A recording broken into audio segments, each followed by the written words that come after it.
acerca de exousia. Y exousia habla acerca de autoridad espiritual. Y fíjese cómo la autoridad llega a ser para la vida del cristiano un tema vertebral. ¿Por qué? ¿Por qué es importante? Porque encima de la autoridad no hay nada más. Dios es autoridad, Dios es la fuente de toda autoridad. Dios es el que delega autoridades sobre la tierra. Dios es el que pone gobernantes y el que quita gobernantes. Hermano, y también a los malos, a los gobernantes que son malos, sí, también a los malos. Dios es el que los pone. A través de la historia bíblica nos damos cuenta de eso. Dios pone a todos. Y a todos, en algún momento, a todos esos que gobiernan, Dios les da esa autoridad. Dios les delega autoridad. ¿Sí? Y tú y yo, como hijos de Dios, en nuestro caminar por el reino de Dios, vamos a hablar del reino de Dios, porque acuérdense que el reino es solamente la expresión de la voluntad del rey.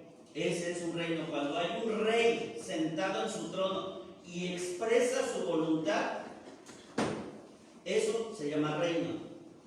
David fue uno de los reyes de Israel que más hizo prosperar al pueblo de Israel. Sus ciudades, la paz que tenía con todos sus enemigos fue el resultado de la expresión de la voluntad de David. Así que cuando hablamos del reino de Dios, estamos hablando de la voluntad del rey. Y en nuestro caminar por ese reino, el Espíritu Santo nos permite vivir circunstancias duras y difíciles. Pon bien atención en lo que te voy a decir, en lo que te estoy diciendo. El Espíritu Santo a lo largo de nuestro caminar por el reino nos hace vivir situaciones duras y difíciles, las cuales tienen como fin, como propósito, como plan, madurar nuestras vidas. ¿Para qué? Para que los propósitos de Dios los podamos cumplir. ¿Por qué, hermano? ¿Por qué Dios nos tiene que meter por circunstancias duras y difíciles? Pues porque cuando nacemos de nuevo, hermanos, cuando usted y yo nos encontramos con Cristo y nacemos de nuevo, pues no nacemos aptos o con el carácter que Dios quiere que tengamos.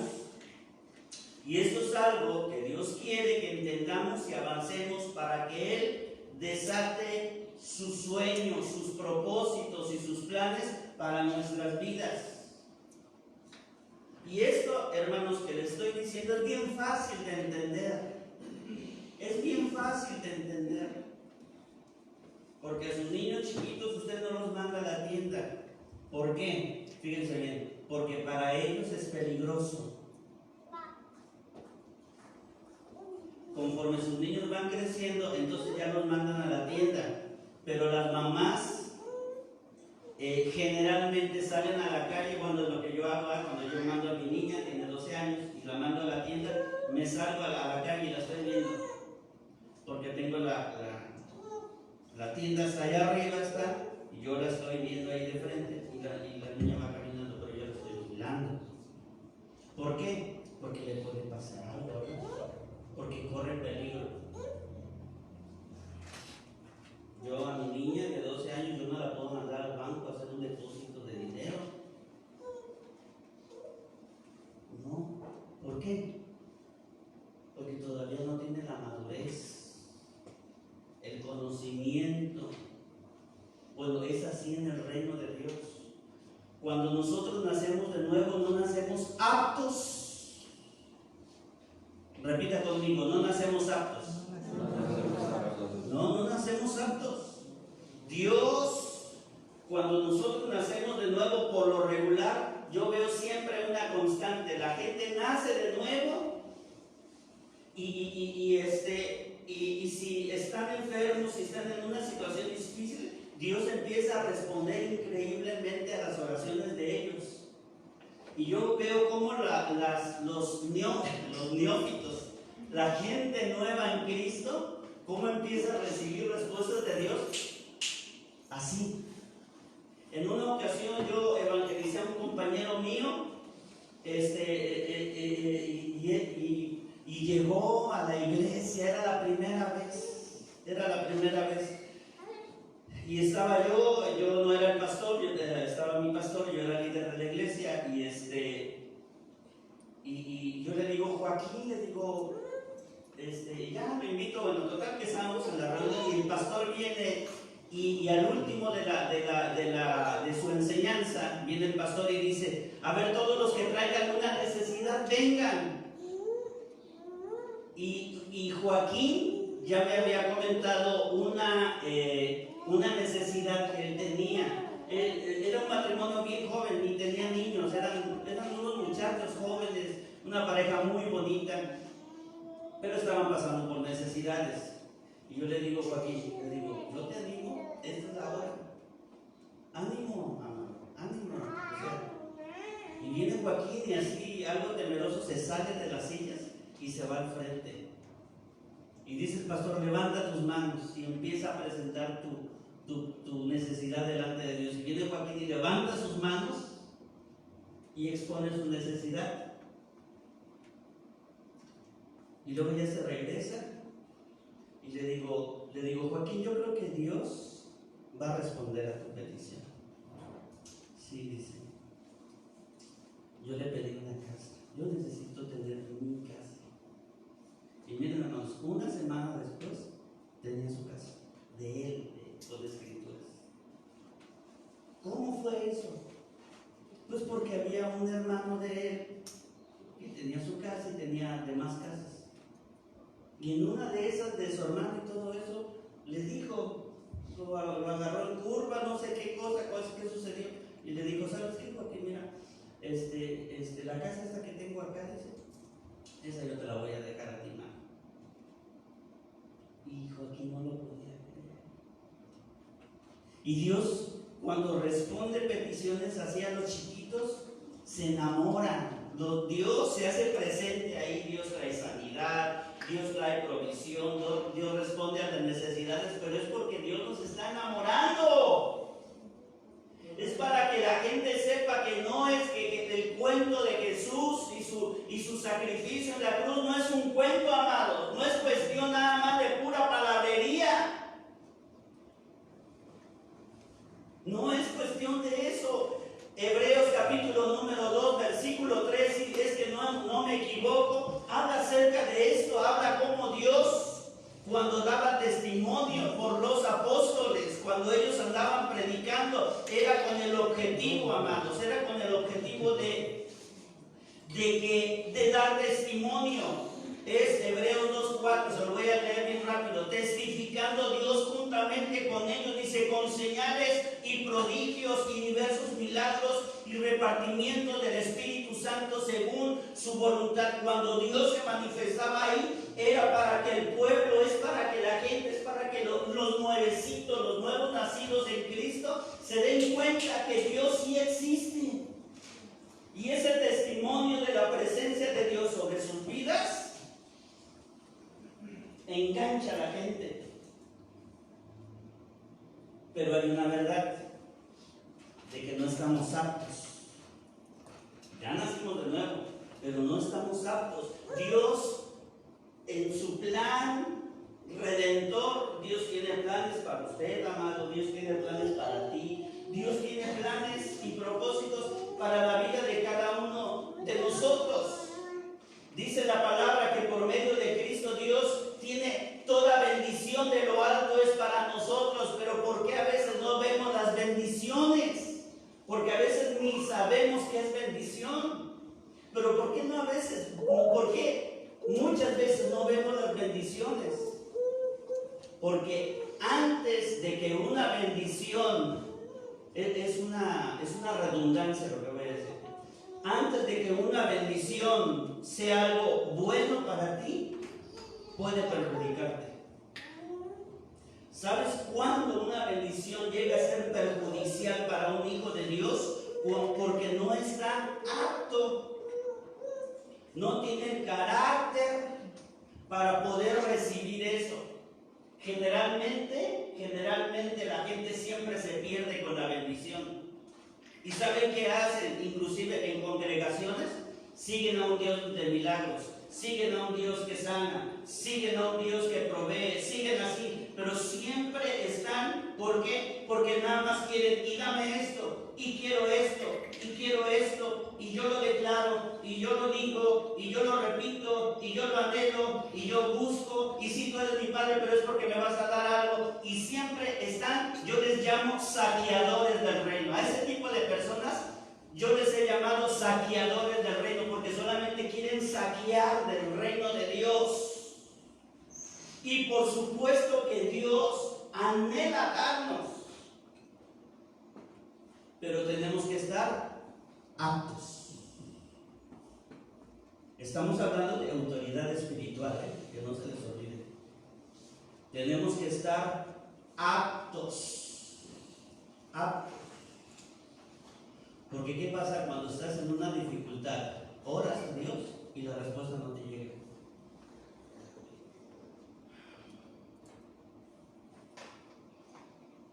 ¿Qué pasa cuando estás en medio de dolor y la respuesta no llega? Y te voy a decir una cosa.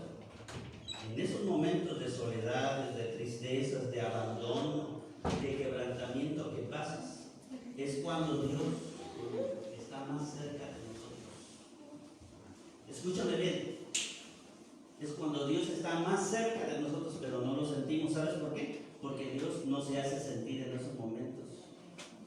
Porque esos son los momentos en los que Dios nos mete para forjar nuestro carácter, para cambiar nuestra manera de pensar, hermanos, porque no todos los pensamientos que traemos y con los que andamos caminando en el reino de Dios son óptimos y van de acuerdo a la voluntad de Dios, porque como nos gusta inventar cosas.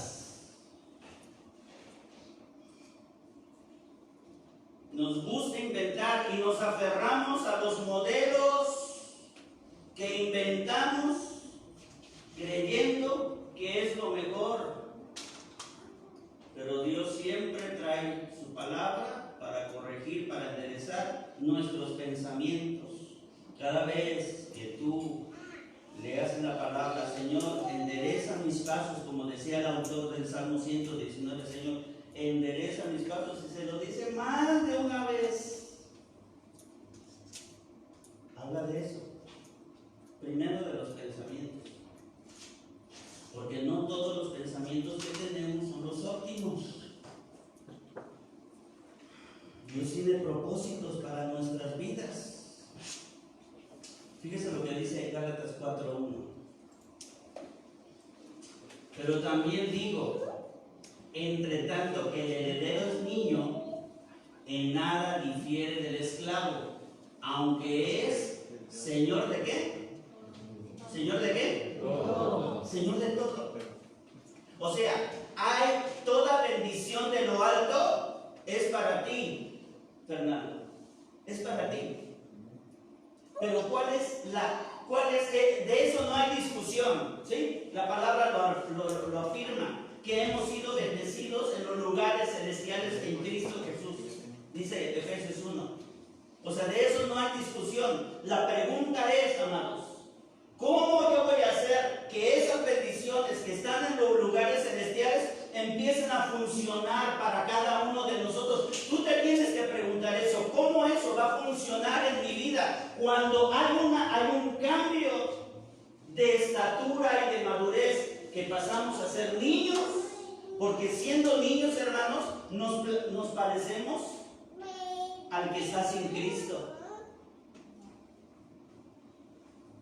Ya hemos nacido de nuevo, pero ¿cuántos de ustedes hablan groserías?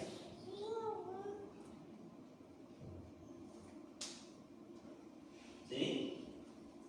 Nada más es cuestión de que te enojes para que se te salgan.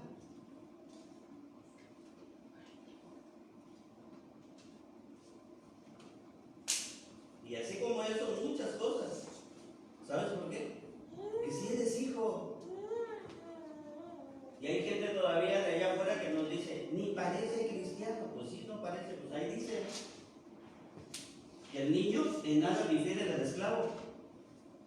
Ahí dice. Por eso mucha gente, el testimonio que estamos dando a la gente allá afuera, no alcanza a identificar dónde checa Cristo en nosotros. Pues sí, nos ven que todos los domingos salimos al templo, pero ¿dónde en nuestra actitud estamos dando testimonio? Y ese es el mensaje más poderoso que si tú les predicaras, o sea, bla, bla, bla, bla, bla, bla, bla. Ahí dice. Pero fíjate, también habla una verdad, de que el niño es Señor de todo. Aunque Dios nos haya dado todo, no lo podemos tomar porque no estamos listos, porque no hemos madurado y ese todo, hermanos, ese todo nos puede dañar. Te puede dañar a ti, te puede dañar. Hermanos, y cuando la palabra habla de ese daño, es un daño. Es un daño.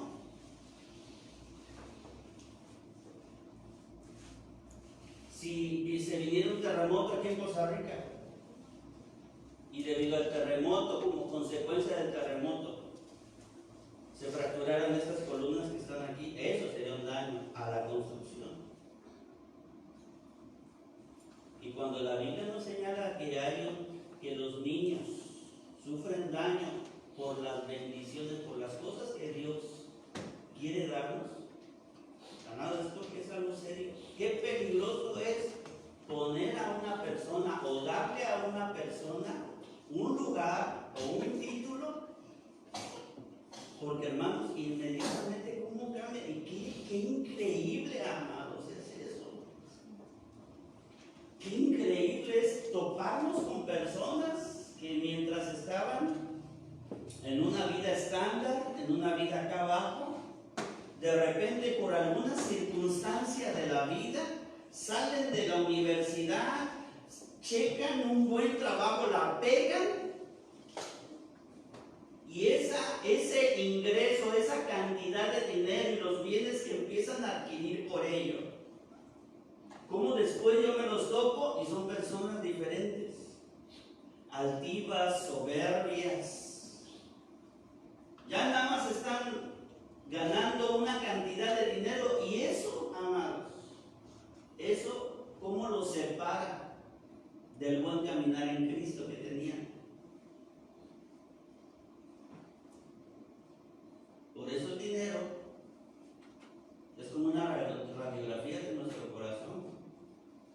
Cuando lo tenemos y cuando no lo tenemos, revela las cosas del corazón. Por eso nuestro Señor Jesús nada más llamaba a dos cosas Señor: a su Padre Celestial y al dinero. Por eso Jesús les decía: no puedes servir a dos amos, no puedes servir a dos señores. Y a veces nos perdemos en las cosas buenas. Qué peligroso es poner a una persona que nunca ha sido tratada por Dios en un ministerio, en un servicio de la iglesia.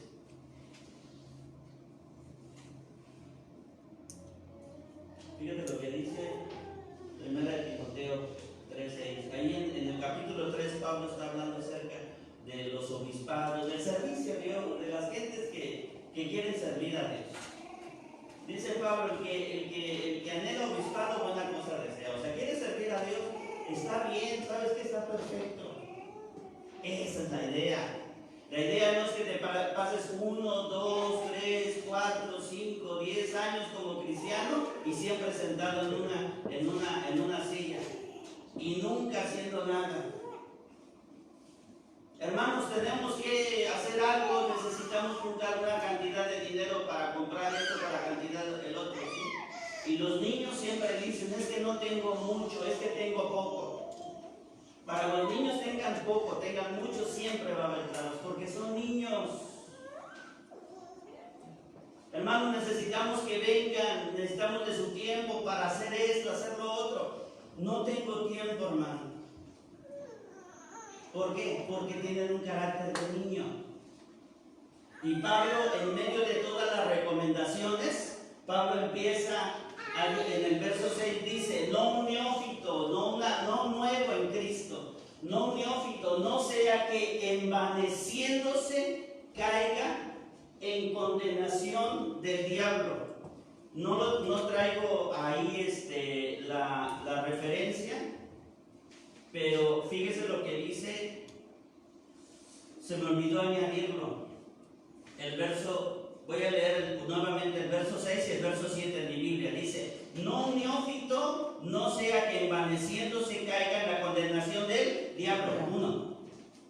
También es necesario que tenga buen testimonio de los de afuera, para que no caigan en descrédito y en lazo del diablo. En este capítulo, en este pasaje, en este pensamiento de Pablo, cuando está hablando de los requisitos de los obispos, hace referencia 2 veces del diablo, y eso es lo peligroso. Eso es lo peligroso, hermanos,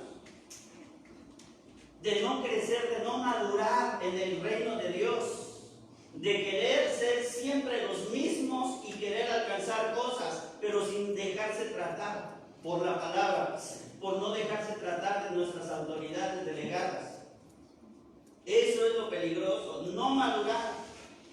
Queremos servir a Dios, pero nuestras emociones, sentimientos, el orden de nuestros pensamientos y en nuestro corazón, no hay un orden establecido por la palabra en nosotros. Seguimos caminando con heridas, con prejuicios, con cosas. Queremos combinar la vida que antes llevábamos y hay cosas que queremos transportar en nuestro hoy, que ya estamos en el reino de Dios. Y eso, amados, es bien peligroso. Por lo regular, cuando hay un neófito que se le pone a servir, siempre que cae en condenación ese neófito, por lo regular abandona la congregación. El neófito es el que siempre se va murmurando. El neófito es donde se levanta la rebeldía. Es que yo no estoy de acuerdo. Es que a mí no me parece. Pues es que hay muchas cosas que no nos parecen en el reino de Dios, hermanos, la verdad.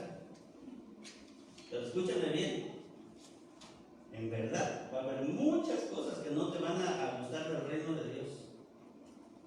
Pero tiene que nacer, escúchenme bien, amados. Perdón que yo lo repita mucho. Pero el reino de Dios, la voluntad de Dios, se tiene que plantar bien en todo lo que somos, porque esos son los principios con los que usted y yo vamos a vivir en la eternidad. Otra vez se lo voy a volver a decir. La voluntad de Dios, la autoridad de la palabra, que tiene que ser sembrada en todo nuestro ser, en todo lo que somos, nosotros la tenemos que abrazar y amar, aunque no nos guste. Porque esa va a ser la voluntad, ese va a ser el mandamiento con el que usted y yo vamos a vivir en la eternidad. Por eso tenemos que amar la santidad. Alguien que no ama la santidad, amados, aquí en la tierra, entonces estás incapacitado para amar la santidad, porque en el cielo solamente va a haber santidad. En el cielo solamente se va a vivir justicia. Entonces, ¿cómo puedes tú frenarte ante el avance a madurar? No pasar de niño e ir escalando, ir creciendo en tu vida si no amas la justicia y la santidad. Pues si eso es lo que va a reinar en la eternidad, amados. Y por siempre y para siempre vamos a estar así. Y eso es a donde Dios nos quiere llevar, porque ahí Dios va a expresar y nosotros vamos a tener una expresión total e íntegra de lo que es la felicidad. Porque en los términos de felicidad, usted y yo nos quedamos muy pobres con lo que Dios quiere vivir con nosotros en la eternidad. Pero tenemos que aprender aquí, mientras su corazón lata aquí en la tierra, tenemos que amar lo que Dios ama. Y tenemos que aprender a detestar lo que Dios detesta. Cuando usted o yo amamos lo que Dios detesta, amados, nuestro carácter como hijos de Dios no crece. Nos mantenemos ahí siempre como enanos espirituales. Siempre en una condición de... Siempre se me olvida esa palabra. Los niños que no comen bien, ¿están bien?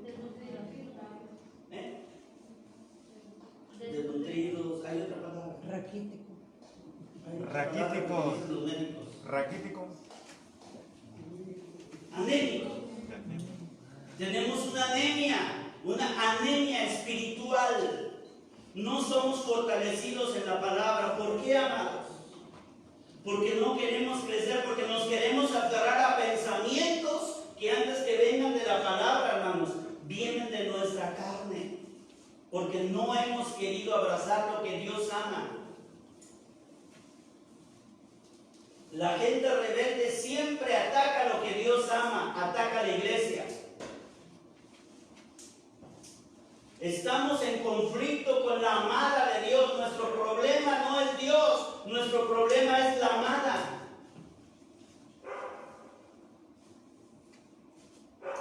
Sí se sabe la historia de Abraham, cuando manda a su siervo Eleazar para que le busque esposa a su hijo Isaac. Se la cuento así en unos segundos. Abraham manda a Eleazar a que le busque esposa a Isaac, a su hijo. Y mira, cuando nosotros estamos en conflicto con nuestra vida espiritual y con la iglesia, es como si Eleazar, escúchame bien, porque esto está muy fuerte, es como si Eleazar hubiera querido enamorar a la esposa de Isaac.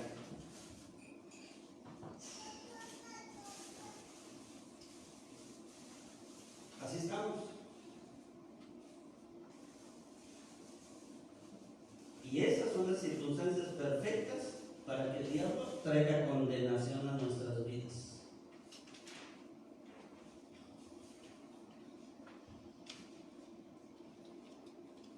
Y este concepto de condenación del diablo viene en muchos otros pasajes. Pedro lo habla en su primera carta, etcétera, etcétera. Pero ¿cuál es la madurez que Dios está esperando de nosotros? Vamos a hacernos preguntas. Bueno, a mí me gusta hacer preguntas para llegar a verdades. ¿Cuál es la madurez que Dios está esperando de nosotros? ¿O en qué momento Dios nos puede considerar listos para sus propósitos? Vamos a ver primera de Juan, capítulo número 2. Dice: les escribo a ustedes, hijitos. Repita conmigo, hijitos. Porque sus pecados les han sido perdonados por su nombre. Les escribo a ustedes, padres. Repita, padres. Porque han conocido al que es desde el principio. Les escribo a ustedes, jóvenes. Repita, jóvenes. Porque han vencido al maligno. Y luego dice: les escribo a ustedes, hijitos, porque han conocido al Padre. Les he escrito a ustedes, padres, porque han conocido a aquel desde el principio. Les he escrito a ustedes, jóvenes, porque son fuertes y la palabra de Dios permanece en ustedes y han vencido al maligno. Este pasaje no está hablando de niños físicos, ni de jóvenes físicos, ni de padres físicos. Está hablando de niveles de madurez, de etapas en los que usted y yo tenemos que pasar. Y lo primero que menciona ahí Juan es la palabra hijitos. Y para hijitos, para esa palabra existen dos palabras en el griego que nos van a hacer entender a qué se refiere Juan ahí. Una palabra es paidión y la otra es teknión. Y paidión significa o se refiere a una persona bajo formación. Painón se refiere a un cristiano inmaduro. Painón es aquella persona que es cristiano, que es hijo de Dios, solo por el hecho de que Dios lo hizo nacer de nuevo. Escúchame bien. Mira, yo hace ratito traía ya a mi nieto. Lucas se llama. Lucas es hijo de Abel y es hijo de Ángel, de mi hija Ángel. Ahora, ¿por qué es hijo de ellos? Pues porque nació de ellos. Así de sencillo. Es un painión. Lucas es un painión. Al rato lo voy a saludar y le voy a decir, hola, pañoncito. Hay dos palabras en el griego, porque ya está esa. Vamos a ver qué significa tecnión. Tecnión significa o señala a la persona que vive en plena dependencia del Padre Celestial, es decir, con voluntad y confianza plena en el Señor y con gustosa sumisión. El tecnión ya es una persona, ya es un niño más crecidito. Es aquel que ya está confiando en el Señor, es aquel que ya está abrazando su voluntad en algunas áreas, ahí ya va creciendo. El tecnión nos indica que son los que están siendo, son las personas que están siendo transformadas a su imagen. La plena dependencia es de ellos, del tecnión, es momento a momento, o sea, el tecnión ya ora en la mañana, el tecnión ya hace su devocional, el tecnión ya es el que dice, pues si Dios quiere, primero Dios, ya allá como que se está viendo algo, ¿no? La plena dependencia para él es momento a momento, sabiendo que él, o sea, que Dios está criándonos y cuidándonos. Y nosotros con actitud infantil de corazón, fíjense bien, les voy a decir por qué puse yo aquí en mis apuntes, con actitud infantil de corazón, porque con Dios, amados, tenemos que ser como niños. ¿Sí se acuerdan que Jesús dijo que teníamos que ser como niños? ¿Sí se acuerdan de eso? Sí, que tenemos que ser como niños. O sea, el que no es como niño no entrará al reino de Dios. El que no tiene un corazón de niño, el niño es el que tú tienes a tus niños, lo sientas, y lo que tú le digas, el niño te lo va a creer. Dile que las nubes, al niño lo puedes convencer que las nubes es algodón de dulce. Y si tú se lo enseñas, el niño te lo va a creer, que las nubes son algodones de dulce. Y cuando nosotros estamos en Dios, tenemos que recibir su voluntad, su mandamiento, como con niños. Tener la misma actitud, pero a veces nos sentimos como que muy maduritos. Recibimos el mandamiento de Dios y según nosotros, en nuestra madurez, lo pasamos por filtros en nuestros pensamientos. Esos son los filtros que tenemos que echar abajo. Porque mientras pasa por nuestros filtros, toda la palabra se va adulterando. Y nada más agarramos, al final nada más agarramos lo que más nos conviene. Pero el tecnión es el niño que tiene un corazón infantil y que con mucho gusto nos sometemos al plan divino. Ya hay gente que luego me dice, sí, si Dios quiere, cuente conmigo, hermano, sí, cuente conmigo, sí. Yo voy, sí, usted va, hermano, claro que sí, véngase. Y ya cuando el corazón de ellos se cansa, ¿no? Ya como que ya no quieren participar. Pues yo entiendo, y yo lo entiendo, porque les falta crecer, porque a esos niños no se les puede demandar mucho, ya están avanzando, ya van ahí, pero a veces su corazón se cansa, como el corazón de la chita, ya les platiqué, ¿verdad? Que la chita va corriendo atrás de las gacelas y cuando no la alcanza ya hay un momento en que se detiene la chita, el animal, porque su corazón lo lleva hasta el límite. Es un animal que alcanza velocidades sorprendentes. Es un animal creado, Dios lo creó para eso. Su cuerpo es aerodinámico, sus músculos, sus patas, su cola, su cabeza, sus ojos, todas sus orejas, todo es aerodinámico y sus músculos ejercen un poder para alcanzar velocidades grandes en poco tiempo. Pero hay un momento en que el animal se cansa. ¿Por qué? Porque su corazón ya no le da más. Y ahí es cuando nosotros podemos decir que somos así como Tecnión. Sí, andamos ahí, queremos servir y queremos, pero ya después hay un momento en que el corazón se cansa y entonces nos empezamos a reservar cosas.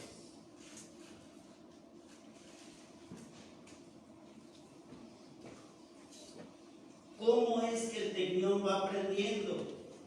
Pues cuando continuamente vamos hablando la palabra en nuestro interior, cuando el Tecnión aprende a formar una vida devocional, ese repite y repite, ese rumiar de la palabra de Dios cada día en nosotros, nuestra fe va creciendo.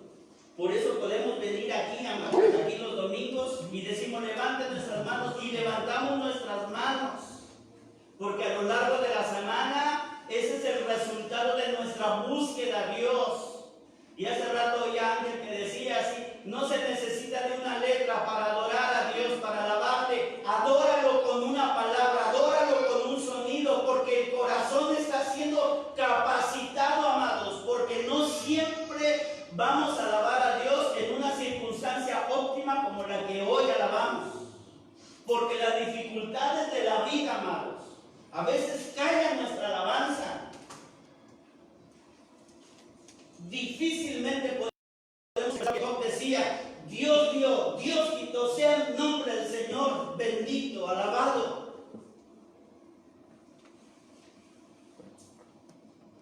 Pero cuando sale una expresión de alabanza en medio de la dificultad, amados, es porque tú, no el pastor, no el líder, no el predicador, no, tú hiciste que tu corazón creciera en amor para Él. Y amados, cuando estamos enamorados, yo me acuerdo, voy a contar, en una ocasión yo iba manejando por la ciudad de Morelia. Vivimos muchos años por allá y iba a las calles de Morelia, de la ciudad del centro de Morelia, son coloniales, son pequeñas, y a veces se junta el tráfico. En una ocasión yo iba caminando y en Morelia llovizna mucho y hace frío. Es una ciudad que cuando hace frío, pues hace frío. Y todo es cantera, hay mucho de cantera, ¿no? Y tiene muchos parques, está muy bonito Morelia, muy bonito. En una ocasión yo iba manejando, iba pasando por uno de los parques, pero yo iba a vuelta de rueda, hermanos. Y no sé cómo se me ocurre voltear hacia el lado del parque. Y estaba una chica sentada y estaba un joven acostado en la banca de cantera. Hacía frío y estaba lloviznando, pero la cantera está bien fría, hermano. Y la chica sentada y él acostado con su cabeza recostada en las piernas de ella, y ella sentada así e inclinó su cuerpo para que su cuerpo, su espalda y su cabeza cubriera la cara de él. Cuando yo vi esa escena, ni les importó el frío, ni les importó el agua. Lo que les importaba a ese par de jóvenes es que estaban enamorados. Y es que, amados, cuando estamos enamorados, nuestro corazón rebosa de amor por Él.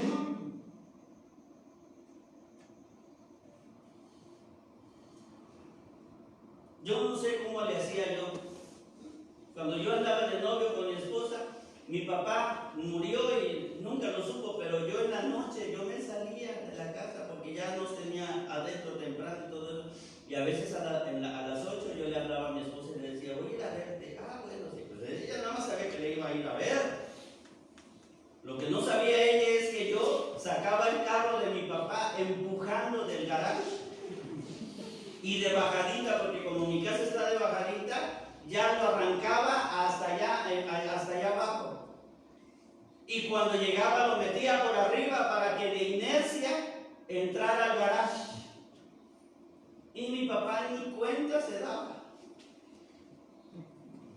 Bueno, tonterías de esas hacen los enamorados. Y esas son las locuras, amados, que hacemos cuando estamos enamorados de nuestro Señor. Tecnión parece al Padre. Lucas va creciendo, pero conforme vaya creciendo, nosotros, los que lo conocemos a él o que conocemos a sus padres, nos vamos a dar cuenta de que hay un momento en que se va a decir, mira, le hace igualito a su papá. Mira, ¿cómo? Eso es de su mamá. ¿Por qué? Porque las actitudes del niño que va creciendo cada vez va adquiriendo más actitudes del padre. Y cuando nosotros estamos creciendo, que estamos en la etapa de hijitos, hay un momento en que ya hay cosas de Dios que se empiezan a ver en nuestras vidas, en nuestro carácter, en nuestra manera de andar.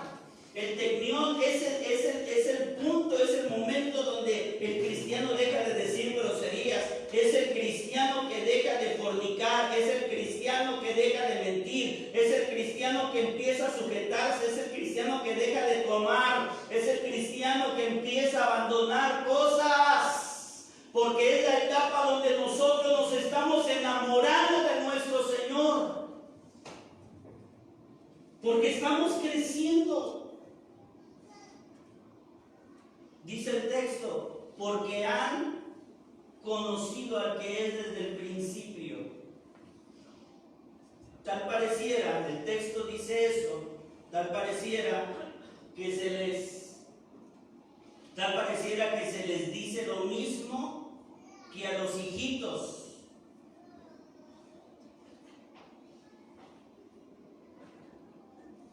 Cuando les dice conocen al Padre, o que cuando habla de al que es desde el principio y cuando habla del Padre, o sea del Padre Celestial, pues es el mismo, es la misma persona. Y cuando Juan escribe todo ese texto que leímos hace rato de Primera de Juan 2, pues nos está tratando de decir que los padres tienen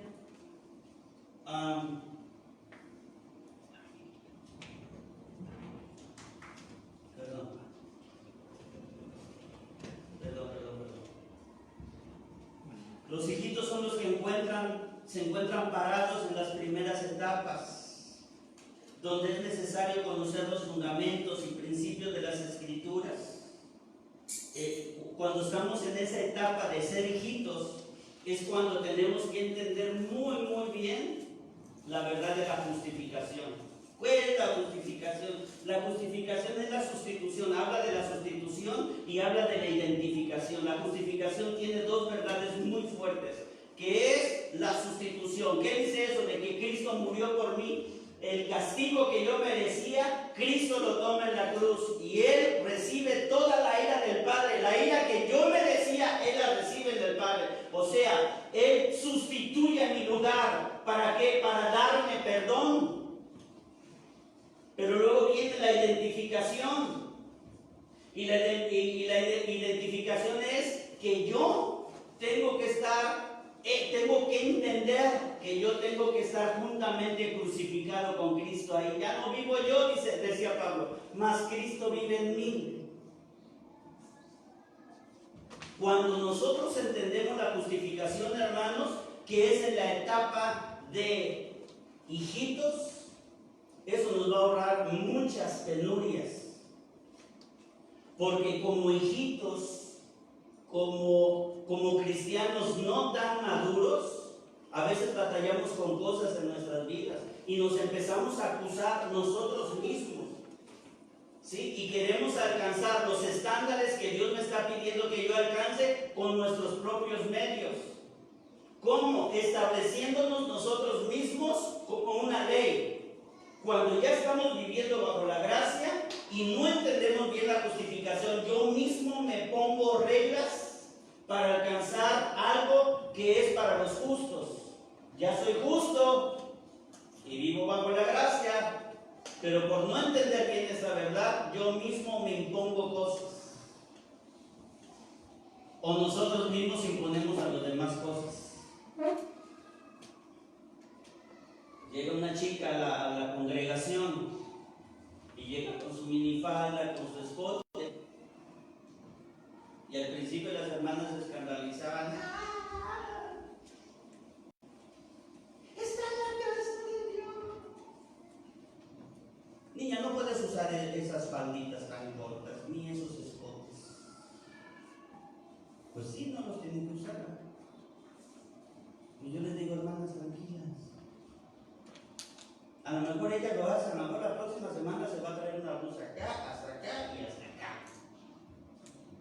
pero lo que ella haga no va a ser el resultado de una convicción en su corazón. Y dicho esto, así fue. Solamente fue cuestión que fuera aprendiendo cosas y ella misma se fue valorando, evaluando. Y dio como resultado lo mismo, llegó al mismo lugar, pero con convicción de la palabra. Fue una obra del Espíritu, no fue una imposición. Y a veces nosotros, en nuestra inmadurez, tratamos de imponer cosas a la gente, cuando tiene que ser un resultado del trabajo de la palabra en nuestro corazón y en nuestro entendimiento. Luego viene, dice, pásame a la que sigue por favor. Luego Juan habla acerca de los jóvenes. Y los jóvenes, dice el texto, que son fuertes. Y mira lo que dice. La palabra fuertes viene del griego ischuros. Y ischuros significa poderosos. Ischuros significa fuerza atractiva y combativa. Significa también seguros y vehementes. ¿Qué es eso de vehementes? Cuando yo vi esta definición del griego al español, de que los jóvenes son fuertes, o sea, son vehementes, la vehemencia es impetuosidad, vehemencia es ímpetu. Y chulos es violencia, apasionamiento, fogosidad, pasión, ardor, fuego. Es por eso que el reino de Dios, desde Juan el Bautista, sufre violenta y solamente los violentos lo arrebatan. ¿Qué arrebatan? El reino de Dios, la voluntad del rey. ¿Por qué? Porque los jóvenes tienen una característica de que son fuertes, son vehementes, son violentos, pues, para arrebatar la voluntad de Dios. Ya el joven es una persona con mayor madurez, ya más grande, ya no cualquier cosa lo tambalea. Y chulos es el poder de Dios que está a la espera, listo para desatarse y lograr su voluntad preferida. Y cuando hablo su voluntad, estoy señalando hacia arriba. Lograr su voluntad, la voluntad de Dios preferida a través de la fe. Esta fuerza atractiva que tienen los jóvenes, este nivel de madurez, está siempre e inmediatamente disponible por parte del Señor para vencer, para ganar batallas, para no ser derrotados, para no sucumbir delante de las tentaciones o ataques del enemigo. A los jóvenes ya el enemigo ya no los puede tumbar así rápidamente con cualquier cosa. A los niños sí. Pues es como si llegara aquí el hermano y al rato terminando la reunión, el hermano se va, pero bien enojado el hermano. Y todos ustedes se van a quedar. ¿Qué pasó? Pero el hermano sale, pero súper enojado, y allá se topa a otro hermano y lo alcanza a escuchar y dice: no, es que en esta congregación no hay amor. No hay amor. El pastor pasó al lado mío y no me saludó. No hay amor, mejor me voy a otro lado. Mejor me voy a la parroquia que está allá de mi lado. Los jóvenes no, los jóvenes son más fuertes. Es por eso que dice la palabra que han vencido al maligno. La palabra de Dios le habla a los jóvenes, le dice: la palabra de Dios permanece en ustedes. ¿De dónde viene la fuerza del joven? Todo eso, amados que están viendo ahí, ¿de dónde viene todo eso? Bueno, viene de permanecer en la palabra. Es por eso que una y otra vez yo insistiré, amados, en una vida devocional. Tú como joven tienes que tener una vida devocional. Si hay un día que tú no tienes tu vida devocional, amados, ustedes no saben de lo que se pierden. Porque toda esa fuerza, esa vehemencia, esa fuerza atractiva y combativa, no lo vas a poder hacer. Pues ¿cómo vas a vencer las tentaciones si no te estás alimentando de la palabra de Dios? Y la palabra de Dios es la espada del Espíritu. ¿Cómo vas a combatir, amados? Si a veces tenemos en más alta estima el trabajo y todo eso,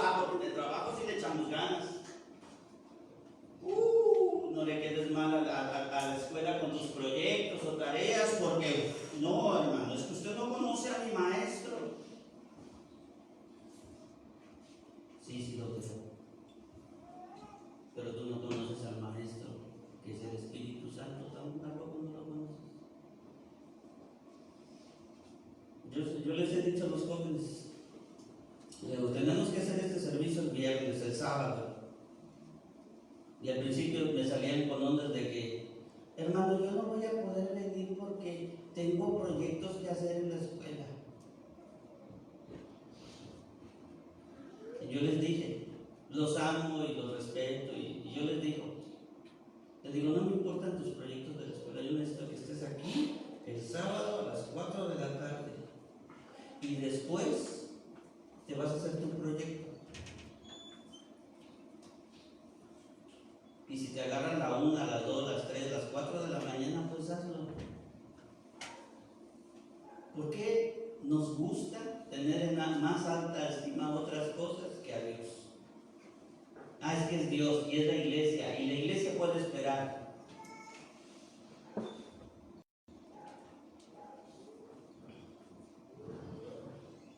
Así que la fuerza de los jóvenes viene de permanecer en la palabra. Es por eso que el Salmo 119:9 dice: ¿con qué limpiará el joven su camino? A ver, respóndame. ¿Con qué limpiará el joven su camino? Ok, otra vez y lo dicen más alto, ¿sale? ¿Con qué limpiará el joven su camino? Con guardar su palabra. Con guardar su palabra. ¿Quiénes van a guardar su palabra? Pues los jóvenes. Habéis vencido al maligno. Luego viene otro, pásale el otro, por favor, que son los padres. Este nivel es el nivel más alto al que se refiere Juan, que es padres. Son los que dan ejemplo, son los que estábamos viendo ahora que estábamos estudiando la primera carta de Pedro, capítulo número 5, cuando habla a los jóvenes y les dice a los jóvenes, igualmente jóvenes están sujetos a los ancianos, ¿sí? Bueno, los padres son esas personas mayores, maduras, que dan un ejemplo y que dan testimonio. ¿A quiénes? A los más jóvenes.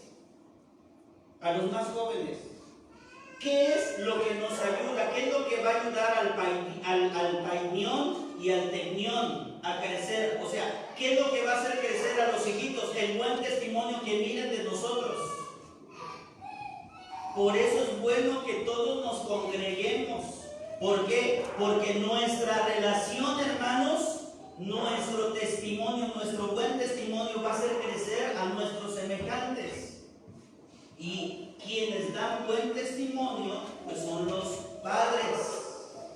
Este es el nivel donde Dios desea que lleguemos a ser padres, a estar firmes, cimentados en Cristo y entendidos de quiénes somos.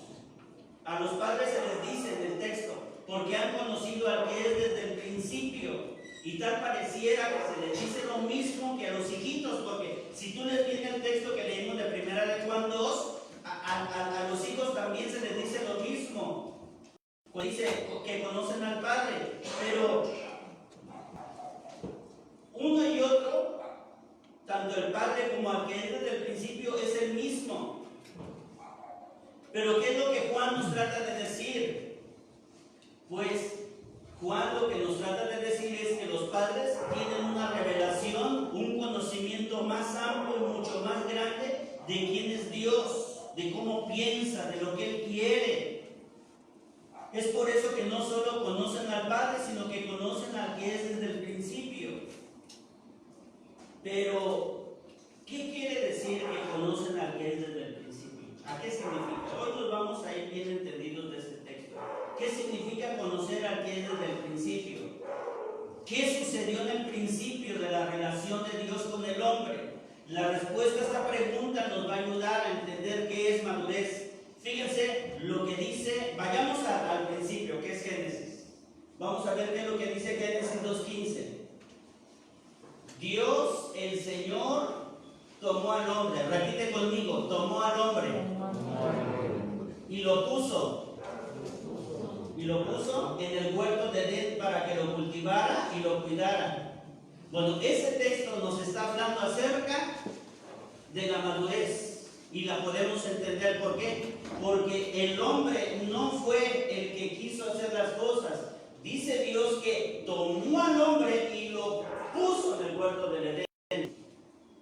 Y cuando nosotros vamos creciendo en madurez, va a haber un momento en que Dios va a tomar tu vida y te va a poner en el lugar indicado para que hagas lo que tienes que hacer. Y eso de que Adán lo llevó ahí para que cultivara y lo cuidara, amados, eso se llaman propósitos. Y los propósitos llegan a nuestras vidas cuando nosotros dejamos que Dios nos tome y nos ponga en el lugar que Dios tiene destinado para cada uno de nosotros.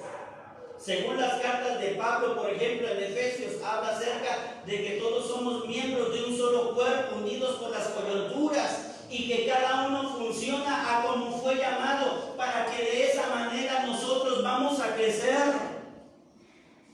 El crecimiento no solamente va a venir a tu vida por las enseñanzas del pastor.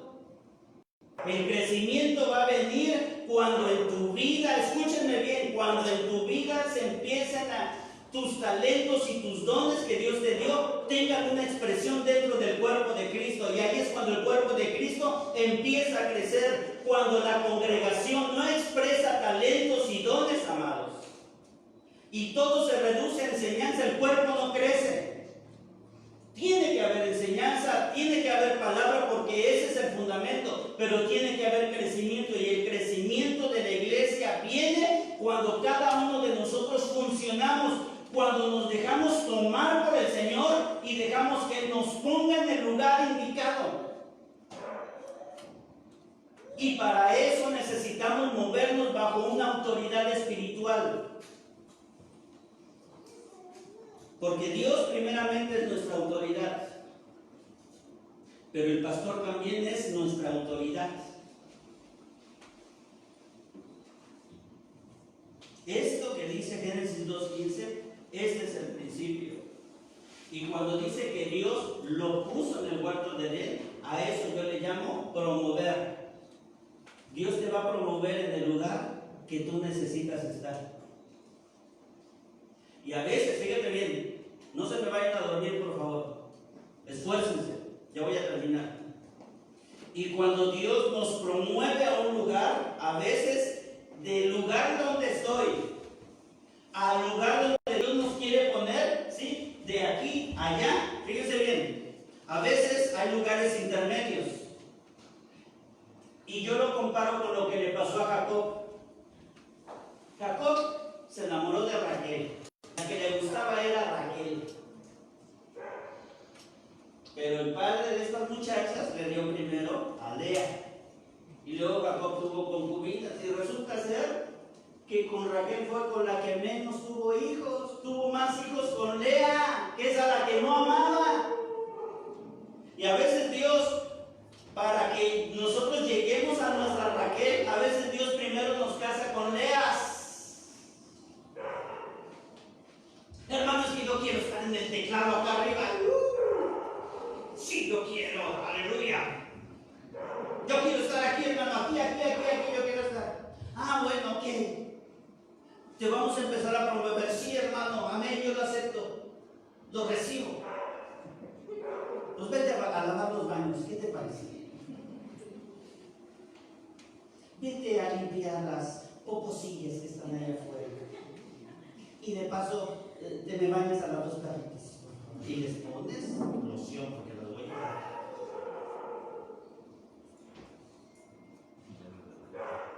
Llega el músico y se sienta. Ahí quiere que todos hagan, o sea, quiere ya la plataforma lista para él. Y a veces Dios nos pasa y a veces nos casa con Leas antes de llegar con nuestra Raquel. Es por eso que Dios es el que promueve, hermanos. No buscamos lugares, ¿sí? Como Adonías.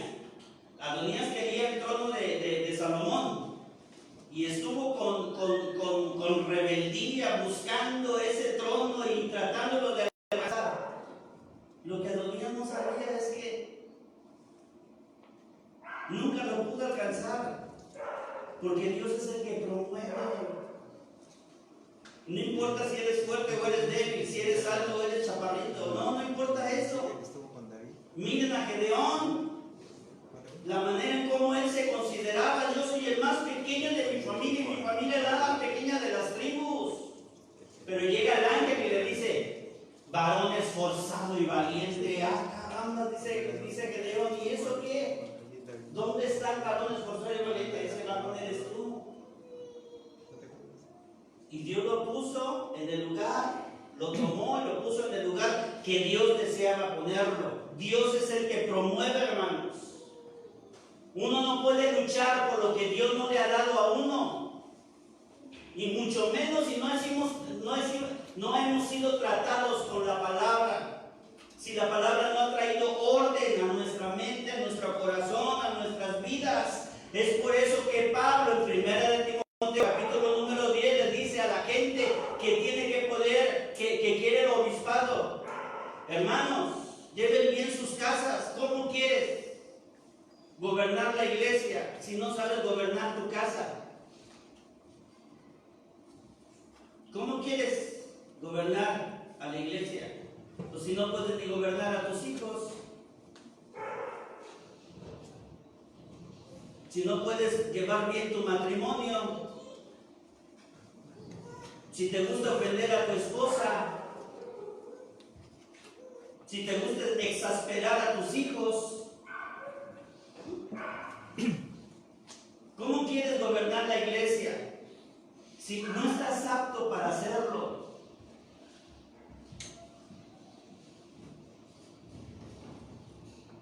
Salmo 1 dice: bienaventurado, los 3 primeros versos: bienaventurado el varón que no anduvo en consejo de malos, ni estuvo en camino de pecadores, ni en silla de escarnecedores se ha sentado. Fíjate todo lo que primero está la persona. Luego dice: sino que en la ley de Jehová está diga, delicia. Está su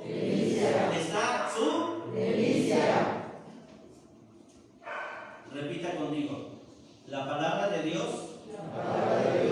No te escucho. La palabra de Dios. Está bien sabrosa.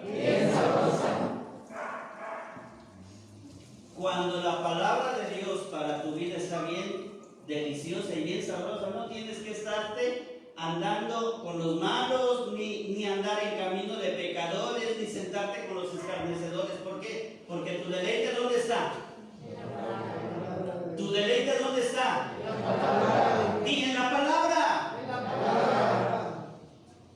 Hablan despacito, como si alguien los pueda regañar. No, amados. Grita así como cuando gritas en tu casa. ¿Tampoco crees que no te conozco? He pasado por tu casa y te veo gritando como loca de Fernando. Sino que le atiné. Sí, ¿verdad? Sino que en la ley de Jehová está su delicia, dice, y en su ley medita, ¿cuándo? De día y de noche. ¿Cuándo medita? De día y de noche. Dice, a ver, repite conmigo: ese tipo de personas se parece a mí. Hoy nomás, la risa, ¿verdad? Medita de día y de noche. Y fíjate bien, cuando la palabra de Dios es nuestra delicia, porque en el original hebreo eso dice, la palabra delicia, eso dice, Dios estás bien sabroso. Eso es lo que dice en el hebreo. Y fíjate, cuando Dios es tu delicia y cuando meditas en la palabra de Dios, fíjate lo que tú eres. Fíjate lo que tú eres, dice, serás como árbol plantado. ¿Serás como árbol plantado? No es un árbol silvestre, no es un árbol silvestre.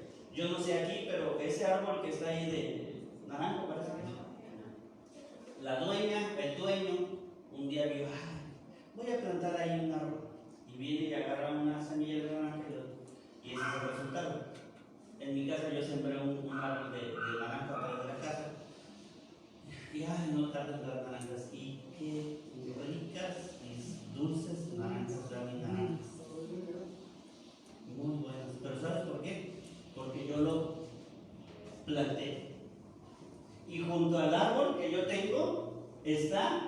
cerca de un pozo. Y todas las raíces van a dar al pozo. Y no importa si son los calores de 40 grados. Mi naranjo siempre da naranjas bien dulces. Y mi jugo siempre da jugos bien dulces. ¿Por qué? Porque está conectada a la corriente de aguas. ¿Pero sabes por qué? Porque fue plantado. Tú y yo vamos a ser plantados en el lugar donde Dios desea que nosotros sirvamos. Porque los propósitos, mira, amado, mira, escúchame bien. Cuando nosotros somos plantados con Dios, cuando estamos funcionando en esa área, nosotros nos sentimos bien plenos. Cuando al fin Jacob llegó con su Raquel, que ya tenía como esposa Raquel, aunque ya había tenido muchos hijos con Lea y con sus concubinas, fíjate bien, la plenitud de Jacob vino cuando ya tuvo a Raquel por esposa.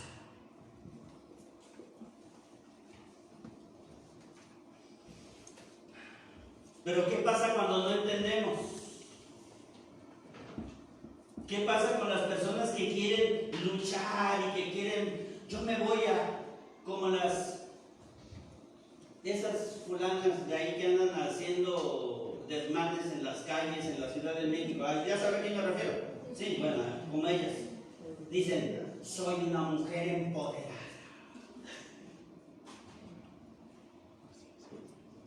Y yo les digo, tu lengua que estás empoderada.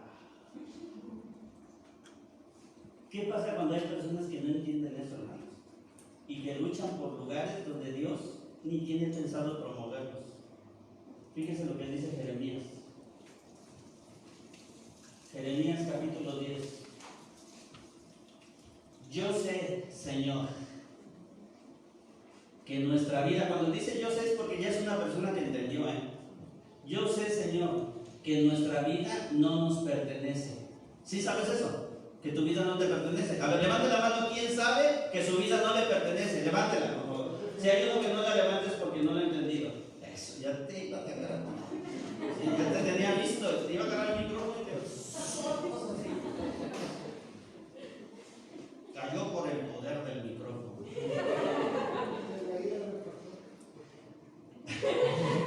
No me diga eso, yo no dije nada. Nada más me iba a meter el micrófono. Nuestra vida no nos pertenece. Diga, mi vida no me pertenece. Mi vida no es mía. Ya les conté de la chamaquilla aquella, una de 15 años, que estábamos ahí, bien rebeldilla. Ya déjenme en paz. Es mi vida, déjenme vivirla.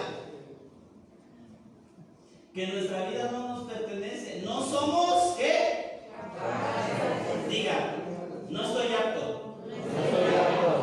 No soy capaz de planear nuestro propio destino. ¿Quién tiene que planear mi destino? Dios. Hija, no te vayas a casar con ese muchacho. No te conviene. Espérate, mira, y ahí está el otro leo. Llama a su hija, hermano, ayuda. Y espérate tantito, mira, ni estudia ni trabaja. Ay, mamá, es que es tan buena muchacha. No podemos planear nuestro propio destino. Muchachas, Dios tiene el nombre de su vida. Muchachas, ahora te leo a ti y te leo a ti. Porque van las pedradas, van así, ¿sale? Y va una para allá también. Sí, pero van así. Miren, de aquí, mato dos pájaros de tiro. Te pega a ti y luego pega de atrás. Y luego de ahí rebota para acá y luego rebota para allá. ¿Ok? Dios tiene. Pero ¿qué tenemos que hacer? Estar aptos. Tú sabes, se quieren casar y el fulano ni trabaja. Se quieren casar con la princesa, pero la princesa resulta ser que la princesa ni sabe lavar trapos, ni sabe lavar los trastes. Dice el texto, no somos capaces de planear nuestro propio destino. Y cuando no es así, hermanos, porque la palabra nos los está diciendo es porque nosotros tenemos que madurar, tenemos que crecer. Todos los que servimos a Dios tenemos que entender que estamos para servir a Dios. ¿Y cómo servimos a Dios? Pregúnteme, ¿cómo servimos a Dios? ¿Cómo servimos a Dios? Bueno, servimos a Dios cuando servimos a la gente. Fíjese lo que dice Hebreos capítulo 5. Todo sumo sacerdote es elegido entre los hombres y constituido a favor de los hombres ante la presencia de Dios, para presentar ofrendas y sacrificios por los pecados y para mostrarse paciente con los niños, diga, con los niños. ¿Sí? Ok. Así que hay que ser paciente con los niños y extraviados. ¿Sí? Ya que él mismo adolece de la debilidad humana. Por eso mismo debe presentarse una ofrenda por sus propios pecados, así como por los del pueblo. Esto era en el sacerdocio, no, tú y yo somos sacerdotes. ¿Y qué hace el sacerdote? Pues ministra a la gente, hermanos. Y para poder ministrar a la gente se necesita estar en óptimas condiciones. Porque si no, amados, terminas todo bien loco, porque tú no sabes lo que es ministrar. Ahorita mi esposo y yo estamos pasando por un periodo que estamos ministrando unos matrimonios y todavía vamos a ministrar otros más. Y tú no sabes, amados, cómo conciliar un asunto cuando está ardiendo en un matrimonio. A cada rato nos llaman, hermanos, y a cada rato hay que dar una palabra, hay que conciliar y hay que hacer esto. Y se necesita, hermanos, de madurez y estar en óptimas condiciones, porque imagínense yo estando triste y todo deprimido y que me hable otro deprimido, pues nos vamos a abrazar y nos vamos a poner a llorar juntos. Pero nosotros como sacerdotes tenemos que ponernos a favor de los hombres. ¿Cómo sirvo a Dios? Sirviéndole a la gente. ¿Sale? Servimos a Dios sirviéndole a la gente. Y dice, ¿cómo es eso? Y mire, y eso es lo más difícil, el trato con la gente. Porque ¿cómo amar a mi hermano si es bien difícil de amar? No se presta. ¿Cómo amarlo si es bien difícil de amar? Pero yo les voy a decir una cosa. La riqueza espiritual, la riqueza de nuestro corazón, ya con eso también, la riqueza de nuestro corazón, la riqueza de tu corazón, no se expresa de qué tanto sabes de doctrina, ni qué tanto sabes de escritura. Lo que denota, según Juan, en su tercera carta, dice que lo que expresa la riqueza de nuestro interior es en mi relación con los demás.